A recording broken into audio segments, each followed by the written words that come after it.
आज एसएमएस की हालत ऐसी है कि ये और क्राउडेड है, और क्राउडेड होने की वजह से फिर भी हमको एसएमएस की तरफ देखना पड़ता है। वहाँ पेशेंट इतने हैं और इतना भारी रश है कि डॉक्टर आदमी को ढंग से, पेशेंट को ढंग से देख भी नहीं पाता। इसलिए मेरा आपके माध्यम से सरकार से निवेदन है कि ये जो 100 करोड़ रुपए की पिछले बजट में घोषणा की थी, निश्चित रूप से इसको पूरा करेंगे और RUHS में 100 करोड़ रुपए लगवाएंगे ताकि राजस्थान की जनता को उसका फायदा मिल सके। यही नहीं माननीय मंत्री महोदय, जगह जगह होर्डिंग लगाए गए, जगह जगह टीवी लगाए गए, सब जगह जितना प्रचार कर सकता था उतना प्रचार हुआ। और यहाँ तक कि ट्विटर का जो बेंगलोर में हेडक्वार्टर है उसमें भी कहा कि यहाँ से निर्देश गए कि हमको स्पेस ज़्यादा मिलना चाहिए इस बजट भाषण में। मैं आपको निवेदन करना चाहूँगा कि बजट भाषण में युवाओं की बात तो की गई, पर युवाओं को तुरंत क्या लाभ हुआ? मुझे अगर ये कांग्रेस के मित्र बता दें कि तुरंत ही बजट के बाद 1 अप्रैल को फला युवा को ये बेनिफिट मिल जाएगा, तो मैं मान सकता हूं कि इनकी कथनी और करनी में फर्क नहीं है। यही नहीं, रीट के माध्यम से और जो पेपर लीक हुए हैं, लाखों बच्चों का जीवन इन्होंने उजाड़ दिया और ये युवाओं के उत्थान की बात करते हैं। मैं समझता हूँ ये किस मुंह से करते हैं। यूनिवर्सिटी खोलने की बात करते हैं, पर कहीं अमेरिका सिंह जैसे VC लग जाते हैं, कहीं प्रोफेसरों की कमी है, यूनिवर्सिटियाँ चल रही है, इस ओर ध्यान नहीं है। जब तक हम अच्छी क्वालिटी एजुकेशन नहीं दे सकते, नहीं देंगे, जब तक हमारे प्रदेश के नौजवानों को, हमारे युवाओं को ना तो रोजगार दे सकते, न अच्छा उनको अच्छा नागरिक बना सकते। यही नहीं, माननीय मुख्यमंत्री महोदय रोजगार की बात करते हैं। पिछले 2-3 बजटों से लगातार ये कहते आ रहे हैं कि हम नए औद्योगिक क्षेत्र बनाएंगे। इन्होंने जितनी घोषणा की उसके आधे ही बना पाए हैं अब तक। 62 की शुरू में की थी, उसमें से आधे ही बना पाए हैं। और जो NCR रीजन के जिले हैं जैसे भरतपुर है, अलवर है, उसमें आज दिन तक जगह भी चिन्हित नहीं की है जहाँ की सबसे ज़्यादा प्रेशर है कि अलवर और भरतपुर में इंडस्ट्री लगाना आदमी इसलिए पसंद करता है कि उधर मार्केट की प्रॉब्लम नहीं है। दिल्ली राजधानी है, आबादी के हिसाब से हिंदुस्तान का सबसे बड़ा शहर है। यही नहीं, DMIC के बारे में भी ज्ञान जी कह रहे थे, DMIC के बारे में पूरे बजट में कोई घोषणा नहीं की है। DMIC का लोग नाम तक भूल जाएंगे थोड़े दिनों में, इस प्रकार की स्थिति हो रही है। माननीय अध्यक्ष महोदय, यहाँ पर भ्रष्टाचार का भी बात की जाती है और कहते हैं कि भ्रष्टाचार के मामले में हमारी सरकार की पॉलिसी 0 टॉलरेंस की है। मैं आपको निवेदन करना चाहूँगा कि अभी वहाँ पर रामगंज मंडी में स्टिंग ऑपरेशन हुआ। स्टिंग ऑपरेशन में आंगनबाड़ी केंद्रों में जो पोषाहार दिया जाता है, जो जितनी क्वांटिटी में उनको दिया जाता है, उससे आधा दाल, गेहूं, चावल जितनी मात्रा में मिलना चाहिए था, उससे आधी मात्रा में आपूर्ति हो रही है। ये इस प्रकार का उन्होंने पकड़ा। यही नहीं, पोषाहार का कानफेड के माध्यम से इन्होंने टेंडर किया 25,000 या 5,000 करोड़ का या 2,500 करोड़ रुपए का, उसमें भारी अनियमितता हुई। माननीय मुख्यमंत्री जी को मैंने पत्र लिखा, सहकारिता मंत्री को पत्र लिखा, अधिकारियों को पत्र लिखा और लिखकर अवगत कराया कि कानफेड द्वारा क्रमांक RSC/OC 2642244-1 से आंगनबाड़ी केंद्रों पर प्रोसेस फूड सप्लाई करने के टेंडर जारी किया है, जिस टेंडर का कार्टेल बनाकर रविवार के दिन खोलकर 3 गुना अधिक दर पर स्वीकृत कर दिया गया है। ऐसी क्या, मैं आप सभापति महोदय सरकार से पूछना चाहता हूं, ऐसी क्या मजबूरी थी कि आपको रविवार के दिन टेंडर खोलना पड़ा और उसको एक्सेप्ट करना पड़ा, और वो भी बाजार भाव से 3 गुना रेटों में? और यही नहीं, माननीय सभापति महोदय, इसमें जो एलिजिबल हुई पूरे हिंदुस्तान में इस प्रकार का काम करने वाले लाखों लोग होंगे, पर 5 फर्में ही इसमें इस टेंडर प्रोसेस ही इस प्रकार का किया कि इसमें 5 फर्में ही एलिजिबल हुई, उसमें भी 2 का आउट कर दिया गया और 3 का कार्टेल बनाकर 3 गुनी रेट में ये टेंडर दे दिया गया। मैं इसलिए मांग करता हूं कि इस पूरे टेंडर की और पूरे घपले की, इसमें करीब 1-1.5 हजार करोड़ रुपए का राजस्थान की जनता का खून पसीने का पैसे का भ्रष्टाचार हुआ है। इसलिए मैं मांग करता हूं कि इसकी आप या तो एसओजी से या एसीबी से जांच करवाएं ताकि हकीकत सामने आ सके और राजस्थान की जनता की गाड़ी कमाई, राजस्थान के गरीब का जो हक है उसको जिन लोगों ने मारा है उनको सजा मिल सके। यही नहीं, माननीय सभापति महोदय, मैं आपका ध्यान एक गंभीर विषय पर और दिलाना चाहता हूं। कोटा में कोचिंग का बहुत बड़ा सेंटर है हिंदुस्तान में, वहाँ आए दिन आत्महत्याएं हो रही है। कोटा में कोचिंग सेंटरों में संचालक, हॉस्टल मालिकों और स्थानीय प्रशासन को मिला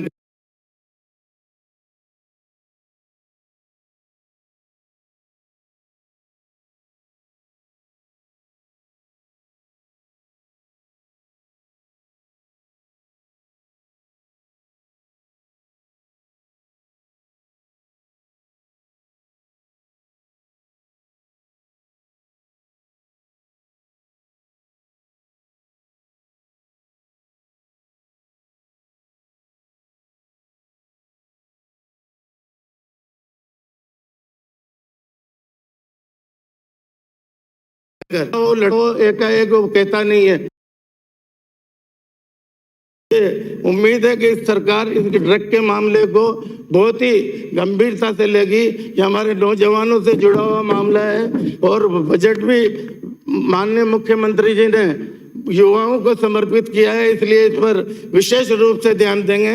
ये ड्रग के मामले में जितना कंट्रोल कर सकेंगे हम हमारी युवा पीढ़ी को बचा सकेंगे, वरना पंजाब हरियाणा जैसा हालत हो जाएगा, बाड़मेर और जैसलमेर का जैसा हालत हो जाएगा, जहां पर 10,000 किलो 15,000 रुपए किलो में पॉपी हस्क बिक रहा है, डोडा चूरा बिक रहा है। इस प्रकार की स्थिति हो जाएगी।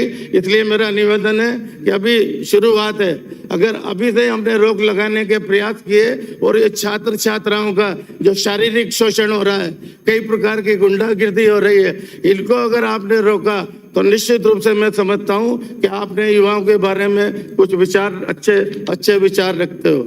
यही नहीं, माननीय मुख्यमंत्री जी, आपको मैं ये भी निवेदन करना चाहता हूं, भ्रष्टाचार के मामले की बात करते हो, ये आप इसका जेडीए के ही मामले ले लें। एक वरिष्ठ सहायक भ्रष्टाचार के मामले में पकड़ा गया और उसको 2 साल की सजा हो गई। 2 साल की सजा होने के बाद भी वो 4 साल तक नौकरी करता रहा जेडीए में। इसके लिए कौन जिम्मेदार है? मुझे इसका भी जवाब चाहिए और माननीय मुख्यमंत्री जी इसका जवाब दें। यही नहीं, राजस्व विभाग का पटवारी को सजा सुनाई जाने के बाद भी बर्खास्त नहीं किया गया और फिर से दोबारा रिश्वत लेते हुए पकड़े जाने पर उसका वो नौकरी से हटाया गया। प्रदेश की कानून स्थिति किस प्रकार की है? अभी ये 11 फरवरी की बात है, मेरे खुद के गांव की बात है। 2-2.5 करोड़ रुपए की डकैती हुई, बंदूकों और तमंचों की दम पर बीच बाजार भी हमारा कोई ज्यादा चौड़ा नहीं है, कोई 10 फुट चौड़ा बाजार है। 2.5 करोड़ रुपए की चोरी हुई, वो डकैती हुई श्री किशन जी गोयल सर्राफ के वहाँ। इसलिए मेरा निवेदन है कि इस डकैती के मामले में आप टीम गठित करें और टीम गठित करके इस डकैती को आप वो उजागर करें, मुलजिमों को पकड़ें, ताकि कानून का इकबाल भी बना रहे और पुलिस का भरोसा भी लोगों में बना रहे। माननीय अध्यक्ष महोदय, इतना कहते हुए मैं आपको ये निवेदन मेरे क्षेत्र के बारे में करना चाहूँगा कि पूरे राजस्थान में आजकल है जमीनों का सबका एक तरह की वो कहेंगे तो बीघा विश्व कहेंगे, एक तरह का वो नापने का जो जरिया है वो एक तरह का कर दिया है। जैसे हमारे यहाँ छबड़ा टोंक स्टेट में आता है और छिबवड़द कोटा स्टेट में आता है, वहाँ 13 बिस्वा का बीघा था, वहाँ 20 बिस्वा का बीघा था। अब इनको मिलाकर, आप कलेक्टर रहे हैं, आप ज़्यादा जानते होंगे, पर मिलाकर उनको हेक्टर और एयर में कर दिया।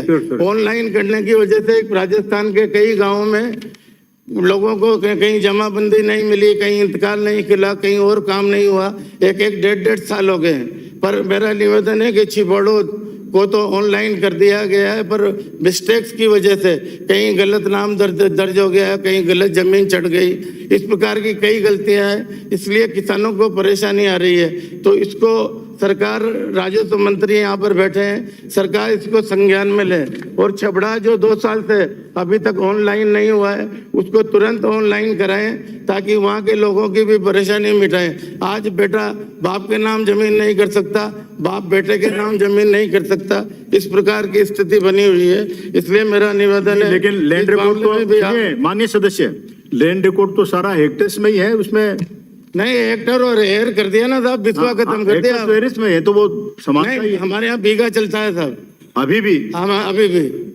अभी भी बीघा, एकड़ और हेक्टर चलता है।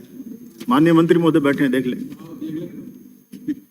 आप खुद ही दिखवा लेना, माननीय मंत्री जी भी देख लेंगे। तहसील का राजस्व रिकॉर्ड ऑनलाइन किया गया और छबड़ा का शीघ्र करवाया जाए। इसके अलावा मेरे क्षेत्र से करीब 150 किलोमीटर मध्य प्रदेश की सीमा लगती है और मध्य प्रदेश में भी वो संभाग लगता है जहाँ पर जराइम पेशा लोग ज़्यादा रहते हैं और वो संभाग शुरू से ही बदनाम है डकैती चोरियों के मामले में, चाहे ग्वालियर का हिस्सा हो, चाहे चंबल संभाग हो, चाहे ये ग्वालियर संभाग हो। इसलिए मेरा भिंड, मुरैना, एटा, इटावा, आगरा ये पूरा इलाका लगता है, दतिया वगैरह ये। इसलिए यहाँ पर एक एडिशनल एसपी की पोस्ट, क्योंकि मेरे एरिया में 7 थाने पड़ते हैं, एक एडिशनल एसपी की पोस्ट और एक एडीएम कार्यालय वहाँ पर खुल जाए, क्योंकि हमारे यहाँ 2 सब डिवीजन है और केस भी पर्याप्त है, इसलिए वहाँ पर खुलना अत्यंत आवश्यक है। एक मेरे फादर के नाम से मैंने एक कॉलेज बनाया है, वो मुख्यमंत्री जी का धन्यवाद दूंगा कि उन्होंने उनको राजकीय घोषित कर दिया। श्री प्रेम सिंह सिंघवी राजकीय महाविद्यालय छिपा बड़ौद, उनको जब से राजकीय घोषित तो कर दिया, पर उसके बाद आज तक करीब 1.5-2 साल हो गए, पिछले बजट में घोषणा की थी, आज तक उनको एक धेला भी तनख्वाह का नहीं मिला है। लोग नौकरियां छोड़ के जा रहे हैं, कहीं उनका जेवर गिरवी रख रहे हैं, इस प्रकार की स्थिति है। एक दूसरा मैं निवेदन करना चाहूँगा कि ओपीडी हमारे छबड़ा में सीएचसी है, ओपीडी 12 जिले से भी ज़्यादा है, क्योंकि मध्य प्रदेश लगा हुआ है, छपरा से 6 किलोमीटर पे मध्य प्रदेश है। मध्य प्रदेश के पेशेंट भी बहुत आते हैं, इसलिए वहाँ पर उप जिला चिकित्सालय तो कम से कम बने। मैं तो यहाँ तक मांग करूँगा कि छपरा को जिला बना दें तो मुख्यमंत्री जी की बहुत कृपा होगी। एक हरनावदा शादी उप तहसील है, उसको तहसील स्तर पर क्रमोन्नत किया जाए। छिबड़ों में एक डीवाईएसपी कार्यालय खोला जाए और लासी पेयजल योजना से 20 गांवों की एक स्कीम बनी।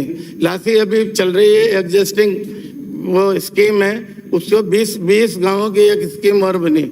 मैंने जानकारी ली है तो मुझे पता चला है कि इसका टेंडर एक बार निरस्त हो गया, दोबारा टेंडर लगेगा, तो इसकी प्रोसेस को थोड़ा जल्दी करवा दें ताकि इसका काम शीघ्र चालू हो सके। 15 मिनट अभी तो माननीय 2 मिनट आपकी तरफ से। और माननीय अध्यक्ष महोदय, मैं आपको अब एक और बहुत बड़ा घोटाला आपके सामने निवेदन करूंगा कि हमारे यहाँ छबड़ा में वन विभाग की भूमि बहुत है, वन विभाग में अतिक्रमण हो रहे हैं। रेंज छबड़ा के राजस्व गांव अल्लापुरा में करीब 50 बीघा, 1 बीघा में ट्यूबवेल लगाकर खेती की जा रही है, वन विभाग कोई कार्रवाई नहीं कर रहा है।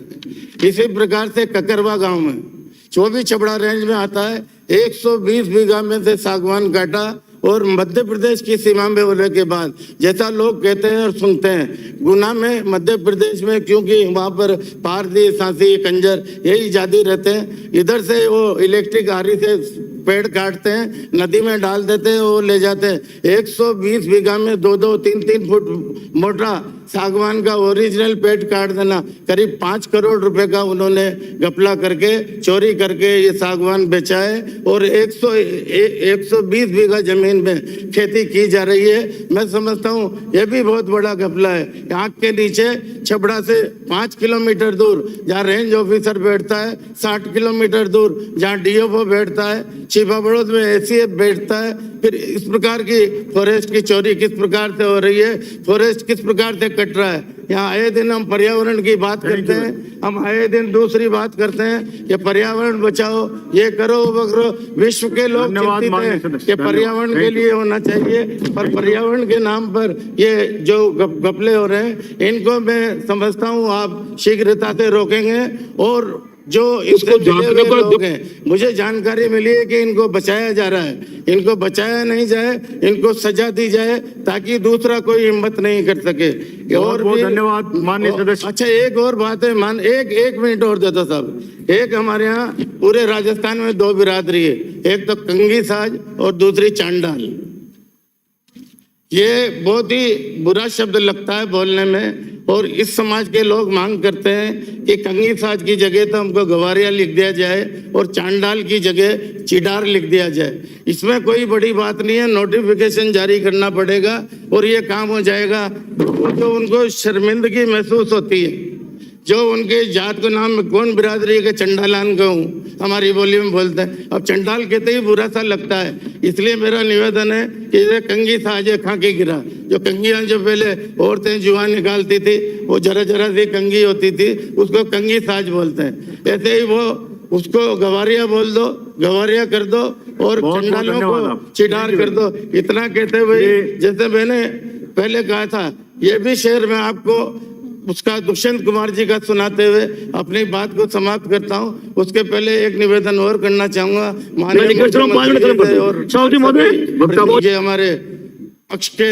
नेता लोगों से कहना चाहूंगा सबसे कि जो वसुंधरा जी के समय जो काम के वर्क ऑर्डर चालू हो गए थे, वर्क ऑर्डर दे दिए थे, टेंडर लग गए थे, प्रोसेस शुरू हो गया था, उनको ऐसी क्या जिद पड़ी है? वो काम भी राजस्थान में ही होंगे, उनको चालू करवा दोगे तो आपका क्या बिगड़ेगा? वो आपके इलाके में भी होंगे, हमारे इलाके में भी होंगे। मैं इतना ही कहते हुए आपका निवेदन करना चाहूंगा कि एक तो इनकी जो कंगी साज की और चंडालों की ये जो मांग है, इसको निश्चित रूप से पूरी करेंगे। और इस शेर के साथ, ये दुष्यंत कुमार का शेर है, आज सड़कों पर लिखे हैं सैकड़ों नारे न देख, आज सड़कों पर लिखे हैं सैकड़ों नारे न देख, तू घर का अंधेरा देख, तू आकाश के तारे न देख। धन्यवाद, thank you, thank you. Shri Sanyam Lodha. और ये तंबाकू और प्राइवेट तंबाकू का और कहना चाहता था साहब, तंबाकू और बीड़ी सिगरेट पे टैक्स बढ़ा दो और पेट्रोल और डीजल पे घटा दो। हाँ जी सर, आबू रोड के अंदर रूडी LNT का काम जो चालू रहा है सीवरेज वाला, उसके द्वारा जो विभाग